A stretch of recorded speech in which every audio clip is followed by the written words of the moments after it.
క్రీస్తునాథుని యందు ప్రియమైనటువంటి సహోదరి సహోదరులారా, ఈరోజు ఈ యొక్క పాస్కా జాగరణ మహోత్సవములో మనందరము కూడా క్రీస్తు ప్రభుని యొక్క పునరుత్థాన మహోత్సవాన్ని కొనియాడుతూ ఉన్నాం. ముందుగా మీ అందరికీ కూడా క్రీస్తు పునరుత్థాన శుభాకాంక్షలు తెలియచేస్తూ ఉన్నాను. I wish you all happy Easter. ప్రియమైనటువంటి సహోదరి సహోదరులారా, క్రైస్తవ జీవితానికి, క్రైస్తవ మనుగడకు మూలాధారమైనటువంటిది ఈ యొక్క క్రీస్తు ఉత్థానం. ఈరోజు అటువంటి మూలాధారాన్నే మనందరము కూడా జరుపుకుంటూ ఉన్నాం. క్రీస్తు ఉత్థానము కాకపోతే మన క్రైస్తవ జీవితం అనేది ఈ ప్రపంచములోనే ఉండేది కాదు. అందుకనే పౌలు గారు కొరింథీయులకు రాసినటువంటి సంఘములో 1 కొరింథీయులకు 15వ అధ్యాయము 14వ వచనములో చాలా చక్కగా తెలియచేస్తూ ఉన్నారు. క్రీస్తు లేవనెత్తబడనచో మా బోధన వ్యర్థము, అదే విధముగా మీ విశ్వాసము వ్యర్థము అని ఆయన పౌలు గారు తన్ను తాను తెలియచేసుకుంటున్నారు. అదేవిధంగా సంఘానికి హెచ్చరిస్తూ ఉన్నారు. క్రీస్తు ఉత్థానమయ్యాడు కాబట్టే ఈరోజు క్రైస్తవం ఉందని అనేటువంటి యథార్థమైనటువంటి సంఘటన మీరు నేను తెలుసుకోవాలి. ఇది మన విశ్వాసానికి మూలాధారం, మన క్రైస్తవ జీవితానికి ఒక ముఖ్యమైనటువంటి ప్రత్యుత్తర ఘట్టము. ఇది క్రైస్తవ జీవితానికి ఒక నాంది వంటిది, క్రైస్తవ జీవిత ప్రారంభానికి ఒక ఆరంభము వంటిది అని ఈ యొక్క పునరుత్థాన మహోత్సవాన్ని కొనియాడుతున్న మనందరము కూడా దీనిని గ్రహించాలి. అయితే మనం గమనించినట్లయితే మత్తయి సువార్త 27వ అధ్యాయము 57వ వచనం నుండి 60వ వచనం వరకు మనం గమనించినట్లయితే అక్కడ అరిమత్తయగు యోసేపును గురించి చూస్తూ ఉంటాం. సాయం సమయమున యేసు శిష్యుడు అరిమత్తయగు యోసేపు పిలాతు వద్దకు పోయి యేసు భౌతిక దేహమును పింపమని కోరగా అతడు అందులకు అంగీకరించెను. ప్రియమైనటువంటి సహోదరి సహోదరులారా, ఈ యొక్క క్రీస్తు ఉత్థానాన్ని జరుపుకుంటున్న సందర్భంలో అనేక మంది వ్యక్తుల గురించి మనం చదువుకుంటూ ఉంటాం. అనేక మంది యొక్క వ్యక్తులు ఈ యొక్క ఉత్థానంలో భాగమైనట్లుగా మనము ఈ యొక్క గ్రంథంలో చూస్తూ ఉంటాం. మరి ఈరోజు అరిమత్తయగు యోసేపుని ఈ విధంగా ప్రశ్న అడుగుతూ ఉన్నారు. నీ సమాధిని క్రీస్తు ప్రభు యొక్క దేహాన్ని పెట్టుటకు నీవు ఇవ్వడానికి ఇష్టపడుతున్నావా అని అన్నప్పుడు ఆయన సొంతంగా ఇవ్వడానికి ఇష్టపడుతూ ఉన్నాడు. అయితే ప్రియమైనటువంటి సహోదరి సహోదరులారా, ఆ యొక్క చదివినటువంటి వాక్యాన్ని మనం గమనించినట్లయితే యేసు ప్రభు వారి సమాధిని అరిమత్తయగు యోసేపు తాను స్వయంగా ఏర్పరచుకున్నటువంటి తన సమాధిని క్రీస్తు ప్రభు వారి భౌతిక దేహాన్ని ఉంచడానికి ఆయన అంగీకరిస్తూ ఉన్నారు. ఇక్కడ అరిమత్తయగు యోసేపు క్రీస్తు ప్రభువు 3 రోజుల్లో ఆయన ఉత్థానం అవుతారని దృఢంగా విశ్వసిస్తూ ఉన్నారు అన్నటువంటి విషయాన్ని మనం నేర్చుకోవాలి. క్రీస్తు ప్రభువు ఆయన చెప్పినట్లుగా ఉత్థానం అవుతారు అన్నటువంటి దృఢమైనటువంటి విశ్వాసాన్ని ఆయన ప్రకటిస్తున్నారు అనేటువంటి మాటలను మనం ఇక్కడ అర్థం చేసుకోవచ్చు. ప్రియమైనటువంటి సహోదరి సహోదరులారా, అదేవిధంగా పౌలు గారు కొరింథీయులకు రాసినటువంటి సంఘానికి 1 కొరింథీయులకు 15వ అధ్యాయము 3 నుండి 4 వచనంలో చూసినట్లయితే లేఖనాలు చెప్పినట్లుగా ఏ విధంగా నెరవేరబడుతూ ఉన్నాయో ఆయన సమాధి చేయబడి 3 రోజుల్లో ఆయన లేవనెత్తబడతాడు అన్నటువంటి మాటలు ఈరోజు ఆయన ఉత్థానము ద్వారా నెరవేరుతూ ఉన్నాయి అన్నటువంటి విషయాన్ని నీవు నేను గమనించాలి. ప్రియమైనటువంటి సహోదరి సహోదరులారా, ఈరోజు క్రీస్తు ప్రభు యొక్క ఉత్థానాన్ని జరుపుకుంటున్న మనందరము కూడా క్రీస్తు ప్రభువు సజీవంగా ఈ యొక్క మరణాన్ని గెలిచి ఆయన లేచాడు అన్నటువంటి వాస్తవాన్ని, జయాన్ని మనందరము కూడా ఉత్థానమయ్యాడు అన్నటువంటి సంతోషం నీలో నాలో ఉండాలి. ఎప్పుడు ఉంటుందంటే క్రీస్తు ప్రభు పైన మన ప్రేమ ఉన్నప్పుడు, క్రీస్తు ప్రభువుతో ఐక్యమైనటువంటి సంబంధాన్ని కలిగినప్పుడు, క్రీస్తు ప్రభుతో మిళితమైనటువంటి బంధాన్ని మనం ఏర్పరచుకున్నప్పుడు మాత్రమే క్రీస్తు ప్రభు ఉత్థానమయ్యాడనేటువంటి ఆనందము, సంతోషము మనలో పెళ్ళివెక్కుతూ ఉంటుంది. ఈ యొక్క పాస్కా జాగరణ ప్రార్థనలో పాల్గొని వెళ్ళిపోయినట్లుగానే మన జీవితం ఉంటుంది. క్రీస్తు ప్రభువు నిజముగా నా జీవితంలో సజీవుడుగా లేచాడు, నా పాపముల కొరకై మరణించి ఆయన పాపం అనేటువంటి ముళ్ళును విరిచాడు అనేటువంటి వాస్తవాన్ని నీవు నేను ఏ విధంగా ఆ రైతు తన కుమారుణ్ణి బట్టి సంతోషించాడో నీ జీవితంలో నా జీవితంలో అటువంటి సంతోషము ఉంటే పునరుత్థానం యొక్క వరాలు మనందరి పట్ల ఉంటూ ఉంటాయి. ప్రియమైనటువంటి సహోదరి సహోదరులారా, అయితే ఈరోజు మనము యేసు ప్రభు యొక్క ఉత్థానం ద్వారా, యొక్క పునరుత్థానం ద్వారా మనకు ఏమి తెలియచేస్తూ ఉన్నారో, ఏ మాటలను మనకు సందేశాలను ఇస్తూ ఉన్నారో ముఖ్యంగా తెలియచేస్తూ ఉంటాను. 4 ముఖ్యమైనటువంటి సందేశాలు. మొట్టమొదటిదిగా యేసు యొక్క పునరుత్థానం ఆయన సర్వశక్తి మీద ఉన్నటువంటి మనందరికీ నమ్మకాన్ని కలిగిస్తుంది. అంటే ప్రియమైనటువంటి సహోదరి సహోదరులారా, మానవుడు ప్రతి రంగములోనూ ఆయన విజయాన్ని కలిగిస్తూనే ఉన్నాడు. ముఖ్యంగా చూసినట్లయితే వైద్య రంగంలో అనేకమైనటువంటి సాధనాలు చేస్తూ ఉన్నాడు. ప్రతిదానికి కూడా ఔషధాన్ని కనుగొంటూ ఉన్నారు. కానీ మృత్యువు మీద ఏనాడు కూడా విజయం లేదు. ఏనాడు కూడా మృత్యువు మీద అటువంటి రంగములో మనిషి సాధించట్లేదు. కానీ క్రీస్తు ప్రభువు ఈరోజు ఆయన చెప్పినట్లుగా అసాధ్యమైనది సాధ్యము చేసి చూపించాడు. కొరింథీ సంఘానికి రాసినటువంటి మొదటి లేఖ 15వ అధ్యాయము 55వ వచనం. ఓ మృత్యువా నీ విజయము ఎక్కడా? ఓ మృత్యువా బాధ కలిగింపగల నీ శక్తి ఎక్కడ? మరణపు ముళ్ళు పాపము, ధర్మశాస్త్రమే అన్నటువంటి మాటలను ఇక్కడ క్రీస్తు ప్రభువు వారు ఆయన విజయాన్ని పొందుకొని, ఓ మృత్యువా నీవు ఎక్కడా, నీ విజయం ఎక్కడా, నీ పాపపు ముళ్ళు ఎక్కడ అన్నటువంటి మాటలను ప్రశ్నించడం మనం చూస్తూ ఉన్నాం.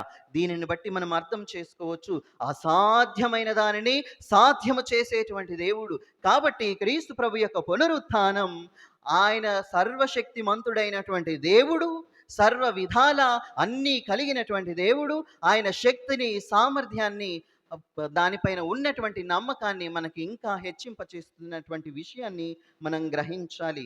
అదేవిధంగా రెండవ మాటను చూసినట్లయితే యేసు ప్రభు యొక్క పునరుత్థానం ఏం చెబుతూ ఉందంటే, ఆయన ఉత్థానం యేసు ప్రభువు చెప్పినది, యేసు ప్రభువు చేసినది అది యథార్థము అని మనకు తెలియచేస్తూ ఉంది.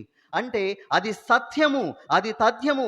ఏదైతే క్రీస్తు ప్రభువు ఈ లోకములో సజీవుడిగా ఉన్నప్పుడు తెలియచేశాడో దానినే చూసి, దానినే చేసి ఈ లోకానికి చూపించాడు.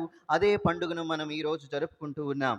ఆయన అంటూ ఉన్నారు, సజీవంగా ఉన్నప్పుడు నేను మరణించినను 3 రోజుల్లో తిరిగి మరలా లేస్తాను, మరలా విజయాన్ని పొందుకుంటాను అన్నటువంటి మాటలు అనేక సార్లు ప్రపంచానికి తెలియచేయడం జరిగింది.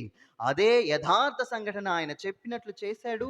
ఆయన ఈ విధంగా ఈరోజు మనకు తేజోవంతమైనటువంటి శరీరం ద్వారా ఉత్థానమయ్యాడు. అదే మాటలను మనం చదువుతూ ఉంటాం.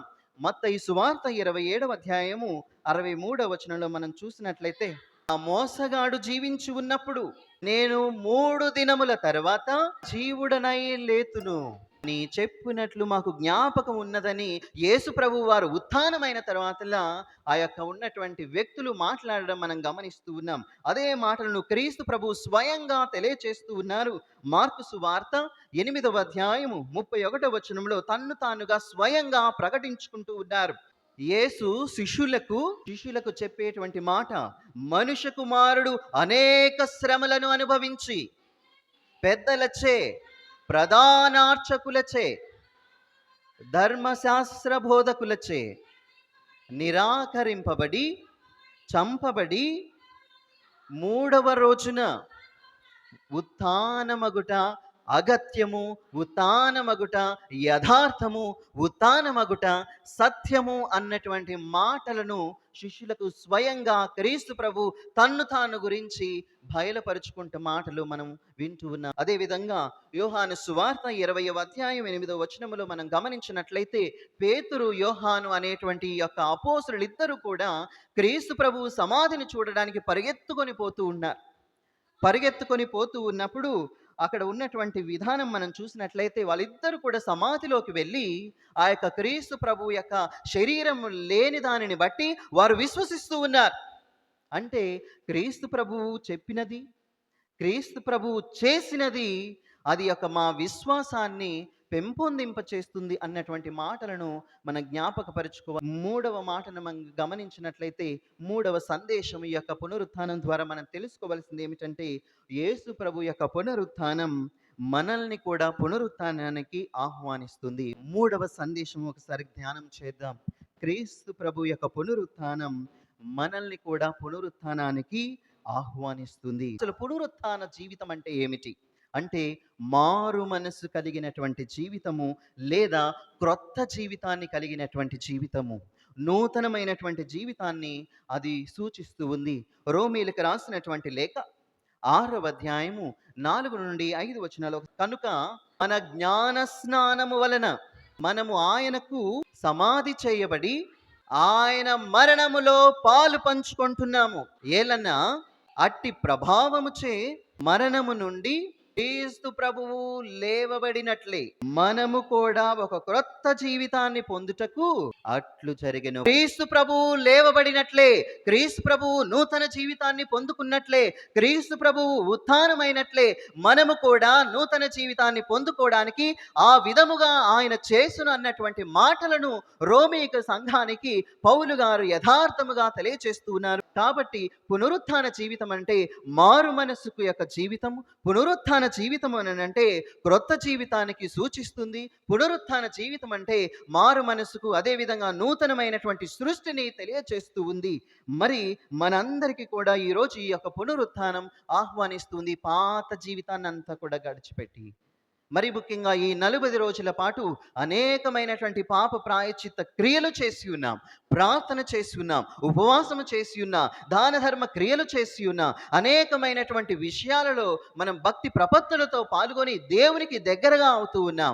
మరి ఈ ఉత్థాన పండుగ ద్వారా నూతన జీవితాన్ని మనం పొందుకోవాలి, నూతన సృష్టిని మనం పొందుకోవాలి. అప్పుడే క్రీస్తు ప్రభు యొక్క మరణములోను, క్రీస్తు ప్రభు యొక్క ఉత్థానములోను పాల్గొన్నటువంటి బిడ్డలుగా తయారవుతామని ఈరోజు మనకు పునరుత్థాన పండుగ, యేసు ప్రభు యొక్క ఉత్థాన పండుగ మనందరినీ మన నూతన జీవితానికి ఆహ్వానిస్తుంది. ఇక చివరిగా 4వ సందేశము ఈ యొక్క ఉత్థాన పండుగ మనకు తెలియజేసేది ఏమంటే, యేసు ప్రభు యొక్క ఉత్థానం మనల్ని సాక్షులుగా పిలుస్తూ, క్రీస్తు ప్రభువుకి సాక్షులంగా ఈ లోకములో జీవించడానికి ఈ యొక్క పునరుత్థాన యొక్క ఉత్థానము మనల్ని గాఢంగా ఆహ్వానిస్తుంది. అదే మాటలను మనం చదువుతూ ఉంటాం. మత్తయి సువార్త 28వ అధ్యాయము 1వ వచనం నుండి 10వ వచనం వరకు చూస్తే, అక్కడ మగ్దల మరియమ్మ ఆ యొక్క క్రీస్తుకి సాక్ష్యంగా పిలువబడుతూ ఉంది. ఎప్పుడైతే ఆమె ఖాళీ సమాధిని చూసిందో, తెల్లవారక ముందే క్రీస్తు ప్రభువుకి సేవలు చేయాలనేటువంటి ఆశతోటి, ఆ యొక్క కాంక్షతోటి ఆ యొక్క సమాధి దగ్గరికి వెళ్ళడం మనం చూస్తూ ఉన్నాం. ఒక్కసారిగా ఆ యొక్క మగ్దల మరియమ్మ గురించి మనం గమనించినట్లయితే, ఆమె నీలాగా నాలాగా ఒక సామాన్యమైన పాపాత్మంలో జీవించినటువంటి వ్యక్తి, గాఢాంధకారంలో జీవించినటువంటి వ్యక్తి, దేవునికి దూరంగా జీవించినటువంటి వ్యక్తి.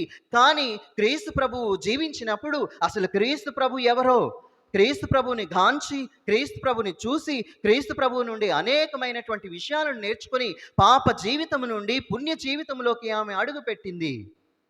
అటువంటిది ప్రేమను అలవరచుకుంది క్రీస్తు ప్రభువు పట్ల. క్రీస్తు ప్రభువుతో ఐక్యమైపోయింది ఆమె యొక్క జీవితాన్ని మార్చుకొని. అటువంటి వ్యక్తి క్రీస్తు ప్రభువు మరణించాడు, క్రీస్తు ప్రభువు సమాధిలో ఉన్నాడు, క్రీస్తు ప్రభువు నిర్జీవంగా ఉన్నాడు అనేటువంటి మాటలను ఆమె జీర్ణించుకోలేక పొద్దున్నే పరిగెడుతూ ఉంది. ఆమె యొక్క కాళ్ళు క్రీస్తు ప్రభు యొక్క సమాధి వైపు పరిగెడుతూ ఉన్నాయి.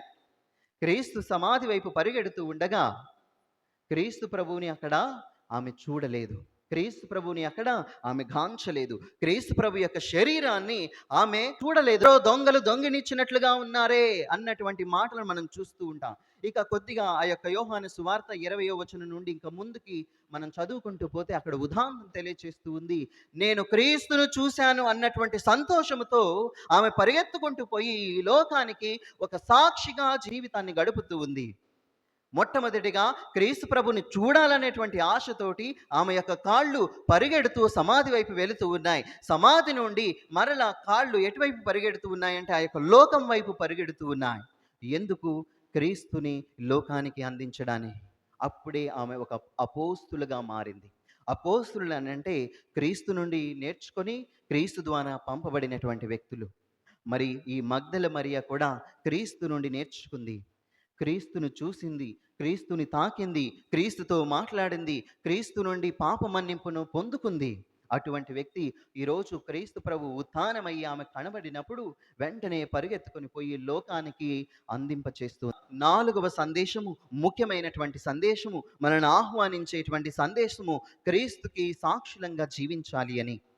ఆ మగ్దల మరియ సామాన్యమైనటువంటి స్త్రీ, ఏమీ చదువుకోలేనటువంటిది, ఎటువంటి జ్ఞానము లేనటువంటిది, పాపములో ఉన్నటువంటిది, దేవుని తెలుసుకుంది, పుణ్య జీవితాన్ని పొందుకుంది, క్రీస్తుకి సాక్షిగా జీవించడానికి పరుగులు తీసింది. మరి నీవు నేను కూడా ప్రతి నిత్యము దివ్య సప్రసాదాన్ని అవకాశం ఉన్నప్పుడల్లా ప్రతి ఆదివారం కూడా స్వీకరిస్తూ ఉంటాం. ఈ 40 రోజుల పాటు మనం చేసినటువంటి ప్రార్థన, మనం చేసినటువంటి ఉపవాసము, మనం చేసినటువంటి దాన ధర్మ క్రియలు, స్మరించుకున్నటువంటి యొక్క 14 స్థలాలు, బహిరంగంగా చేసినటువంటి శిలువ మార్గాలు, మరీ ముఖ్యంగా అనేకమైనటువంటి త్యాగాలు మనం చేసి ఉన్నాం. అంతటితో ఆగిపోతే సరిపోదు. నేను నిజముగా క్రీస్తుకి ఇష్టమైనటువంటి బిడ్డగా, క్రీస్తుకి ఇష్టమైనటువంటి కుమారుడిగా, కుమార్తెగా పిలువబడాలి అంటే మనము కూడా క్రీస్తుకు సాక్షులంగా జీవించాలి. క్రీస్తుకి సాక్షులంగా జీవించాలంటే ఆయన్ను ప్రేమించాలి. ఆయన ప్రేమించాలి అంటే ఆయన ఆరాధించాలి. అదే మాటలు మనం నిర్గమకాండము 23వ అధ్యాయంలో చూస్తూ ఉంటాం. ఎవరైతే నన్ను ప్రేమిస్తూ ఉంటారో నా ఆజ్ఞలను తూచా తప్పకుండా పాటిస్తారు. నా ఆజ్ఞలను తూచా తప్పకుండా పాటించినటువంటి వారిని 1000 తరముల దాకా దీవించదును అన్నటువంటి మాటలను మనం లేఖనంలో చూస్తూ ఉంటాం. ఈ 4 సందేశాలు మనకు చెబుతూ ఉన్నాయి. ఆయన పైన దృఢమైనటువంటి విశ్వాసాన్ని కలిగి జీవించాలని, ఆయనకి సాక్షులంగా మనము జీవించాలని, అదేవిధంగా ఆయన చేసేటువంటి అద్భుత కార్యములను బట్టి మన యొక్క కుటుంబాలు దీవించబడతాయని ఇటువంటి మాటలను మనం నేర్చుకున్నాం. అంతేకాకుండా యేసు ప్రభువు ఏదైతే చెప్తారో దాన్ని తూచా తప్పకుండా చేస్తారు. అంటే మనకిచ్చేటువంటి ప్రతి ఒక్క వాగ్దానం కూడా మన కుటుంబంలో ఆయన ఖచ్చితంగా చేస్తారన్నటువంటి మాటలను మనం గుర్తుంచుకోవాలి. మరి ముఖ్యంగా మన నూతన జీవితానికి, పునరుత్థాన జీవితానికి ఆయన ఆహ్వానిస్తూ ఉన్నారని, పునరుత్థాన ప్రభువు ఈరోజు మనకు అందించేటువంటి ఈ సందేశాలను బట్టి మనల్ని, మన కుటుంబాన్ని, మన సంఘాన్ని దీవించాలని ప్రార్థన చేద్దాం.